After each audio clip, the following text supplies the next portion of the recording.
Hi everyone, my name is Laurel of Mountain Laurel Stitches, and this is a YouTube channel about cross stitch. I am just popping on today to do a very quick video because it's been a bit, and tomorrow is the first day of school here, so I'm afraid that I'm going to get lost in the ether of what that's going to bring in the next couple of weeks. I'm going to talk a little bit today about my distance learning from the perspective of a teacher, and then I'm going to show a finish that I have that's pretty small, some things that I'm working on, and some things that I bought a while ago, but then I honestly don't know when I'm ever going to get to.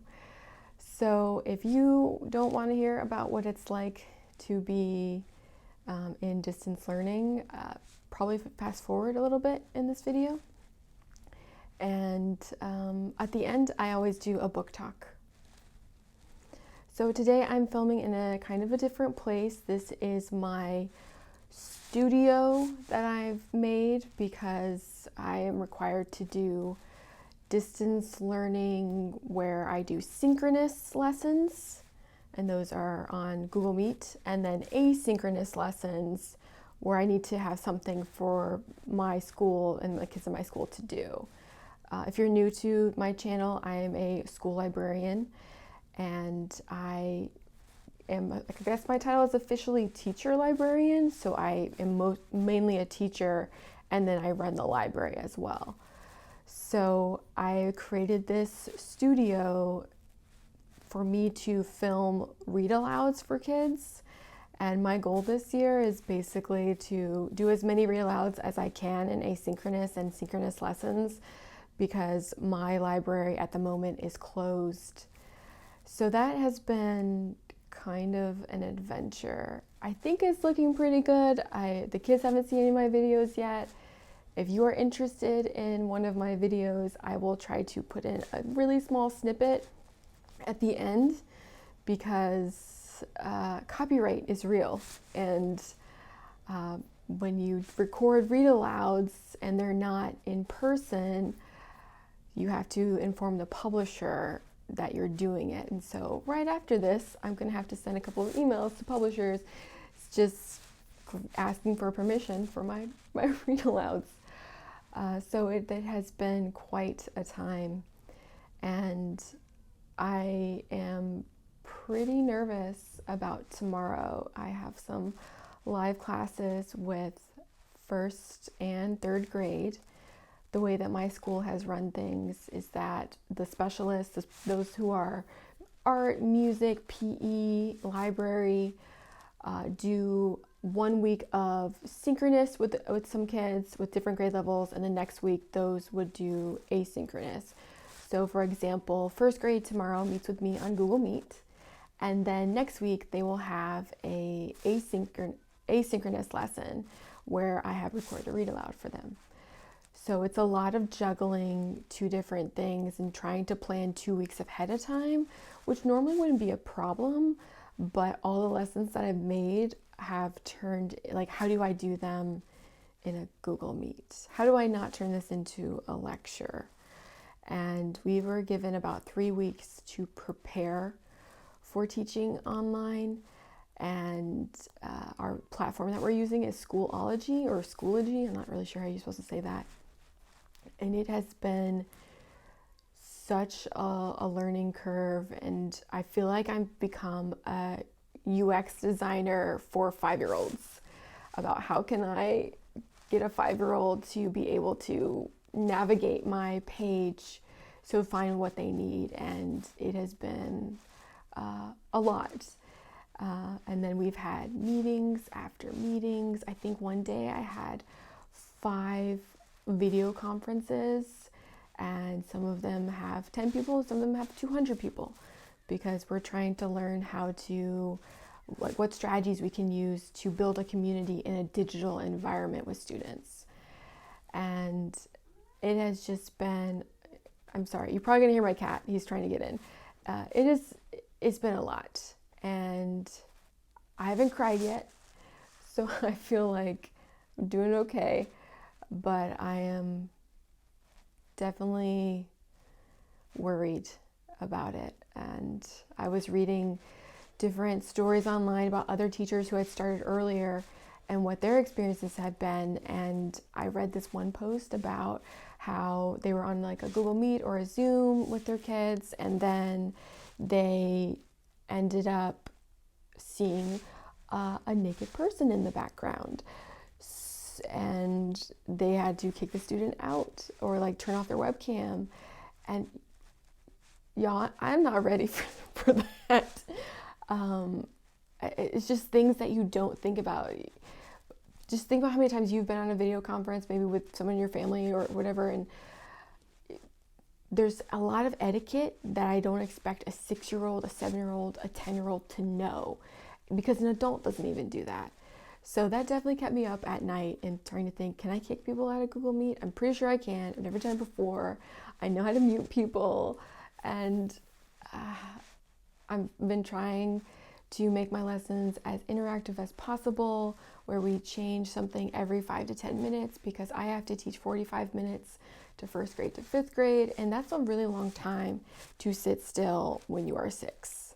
So I'm trying to put in movement where we get up, we do a little dance in between, different activities, just because it's a lot. And then we're told at the same time, the kids might be with their parents, or the kids might be at a daycare, they might not be able to get up.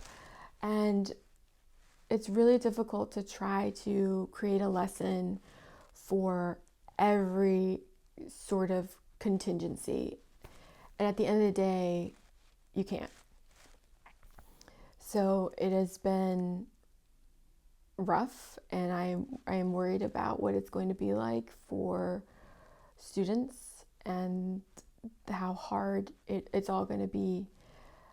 And I really wish people, I think parents are wonderful about it. I think parents have been thanking us and they understand. I wish people who don't get it would at least be able to see we're all doing something that's never been done before, and it needs a little bit of grace.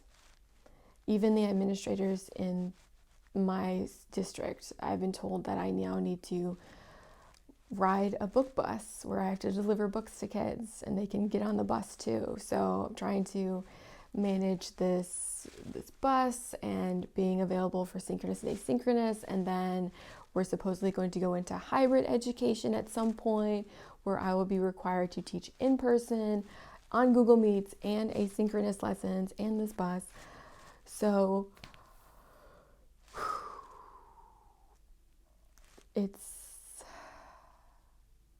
I don't even think I have words for it, but we're going to take it day by day, and tomorrow is going to be an adventure. And I think it'll be better when we actually can work with the kids and be able to foster those relationships, because at the end of the day, what drives a good classroom and good classroom management is routines, and being able for a student to answer this fundamental question of, does the teacher like me? Because without that relationship, we can't have anything. Nothing will happen. So I think I'm done with my little rant about distance learning. And if you are a parent or a caretaker who's working through that, or a teacher yourself, my heart goes out to you. I empathize, and somehow we'll get through this year and figure it all out. So anyways, enough about that. I have a small finish this time. It is a Mill Hill kit. So I don't think anyone can see this. I'm going to try to put in a picture. My camera doesn't autofocus. So here it is. I'm going to try to put a picture in over here. This is called Sunflower Pumpkin. It is in the new fall series for 2020 by Mill Hill. And that's just really cute.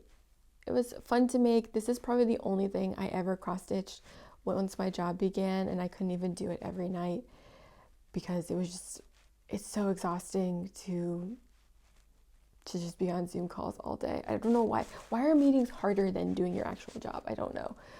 This is just, this was kind of a nice little piece to work on occasionally. I really didn't get much else done.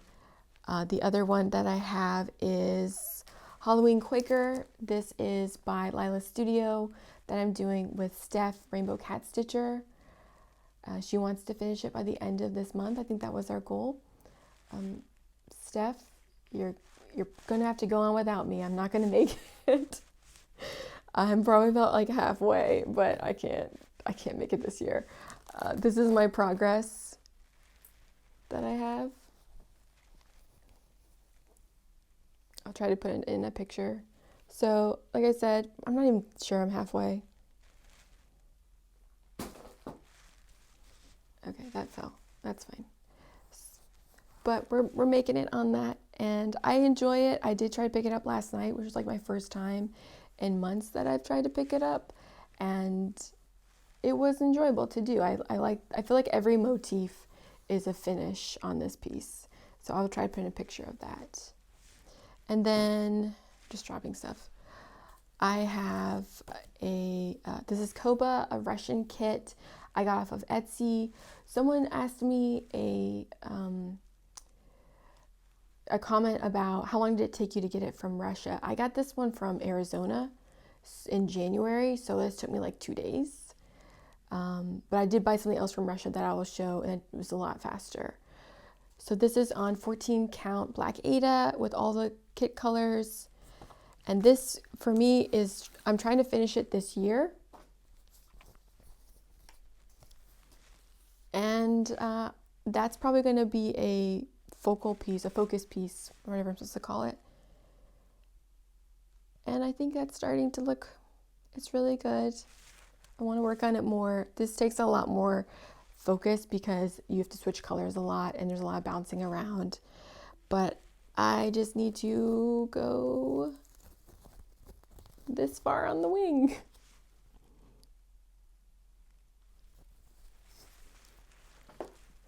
And then some of the things that I purchased were purchased a while ago, but I haven't really been filming many videos as frequently. So one of them is another Mill Hill kit. This one is a ghost. I think this is from 2017, and it is called Essence. And there's a cute little cat, black cat. You know how I am about black cats, y'all. Standing behind the ghost. And if you search for this on, I think it's 123 Stitch, it's actually spelled wrong. It's spelled Essence and not a C. I think it's an S. So just FYI, if you're looking for this, I couldn't find it on there. There's a spelling error. I think I'm probably going to work on this next as my tiny kit because it feels like it's so rewarding to be able to accomplish something when I have giant projects. And I think this would be a good fall, autumn piece, Halloween thing to do. So that was one. And then I think, what was it? July is like the Christmas cross stitch time. Like people focus on Christmas stuff. I didn't have any Christmas pieces, so I went looking for it. And I'm not that into Santas. I think they're nice, but overall, I don't want to have my house full of Santas. I don't know. But then I found this, and I kind of went back on my rule.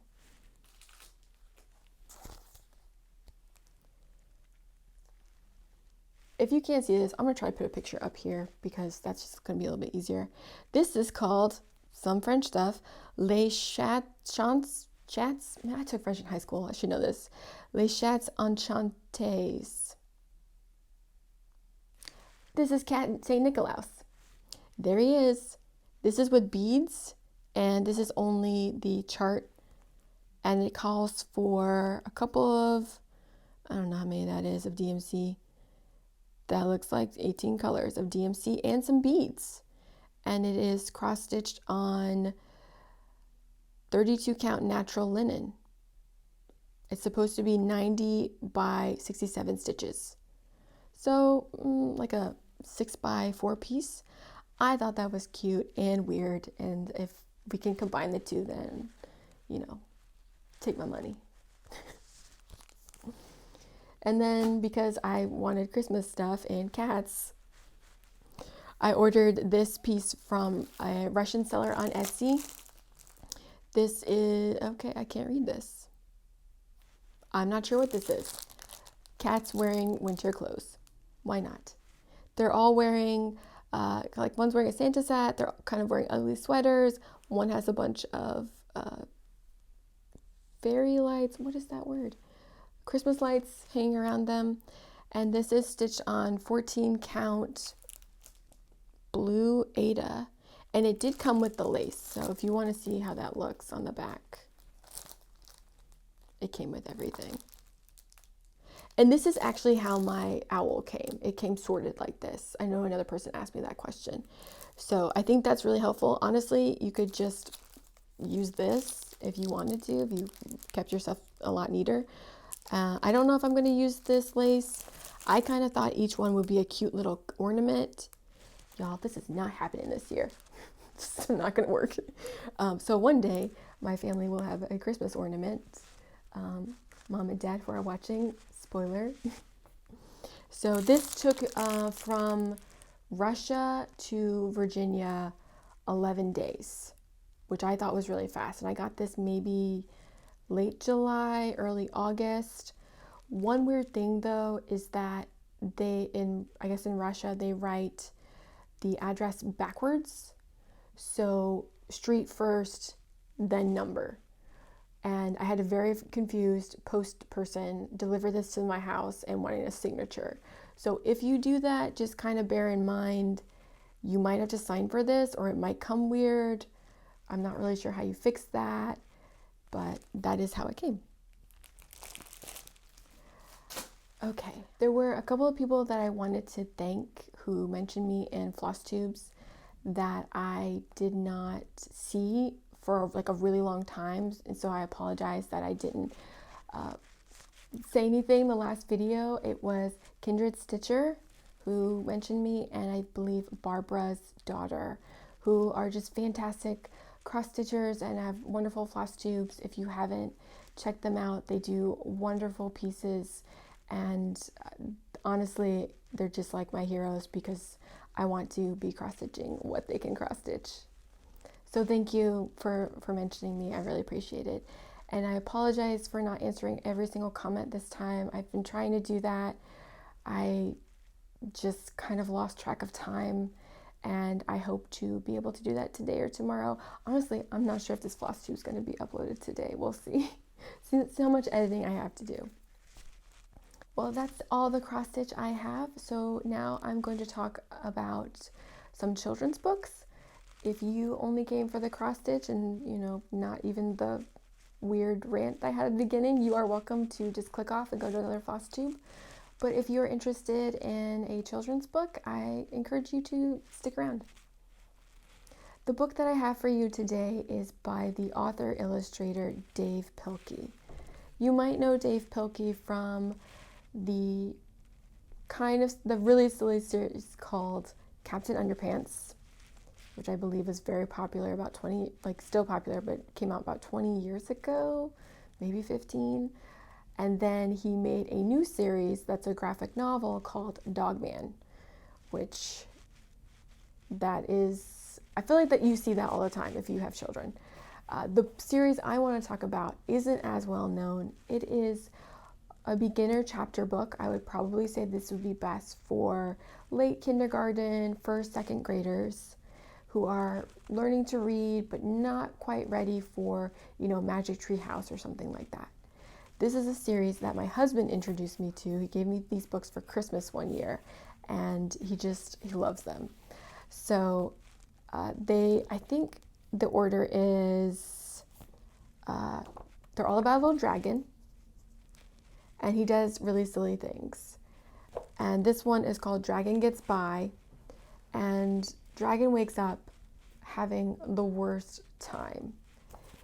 He tries to eat breakfast, but instead of buttering his toast and sipping his tea, he buttered his tea and sipped a cup of toast. And the story goes on like that. He's just doing everything backwards. Nothing is going right. He's really struggling. I think we can all identify with Dragon in how he feels. I'll try to put some pictures in of him and what he's up to. Again, this is just a good book if you have a reader who's not quite ready to go into thicker chapter books. This has pictures, this has a little bit of text, it has 4 or 5 chapters, and it feels like a pretty hefty finish when they're done. So there are 5 books. I actually only have 4 at the moment. Dragon Gets By, Dragon's Fat Cat, which I love because I love cats. He gets a little cat at the end of this book. There is Dragon's Halloween. And Scholastic has remade these as part of their Acorn series. I think Acorn is just kind of like a leveled reader, if you see that somewhere. And then there is A Friend for Dragon. And the last book is Dragon's Merry Christmas. These have been out for quite some time. Probably the best for a first grader. They're like less than $5 each. So this is not a big investment if you are looking for something to give as a gift, or to read aloud at nighttime. I think this would be really great to read as this holiday is coming up. And look at all those cats. How cute is this? Look at his costume. He's trying to be a witch. Oh, vampire. Sorry, vampire. I'm going to put in a very short clip of me reading, and if you want to see what my story times look like, probably going to be like 30 seconds, if that. This book was written by Bonnie Becker, so she's the author and wrote the words, and the pictures are by Katie McDonald Denton.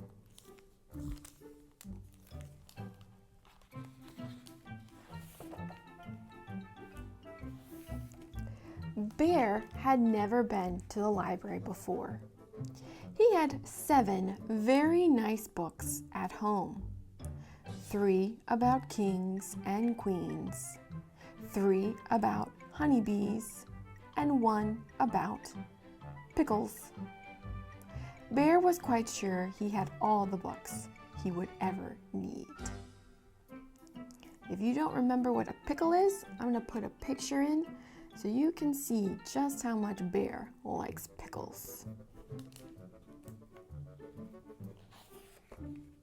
One morning, Bear heard... Well, friends, that's all I have for this video, and I hope that your stitching goes well, and thank you for joining me for this episode. I think this is number 5, maybe? I'm not sure. I feel a little scattered. So I will hopefully see you again soon. Bye.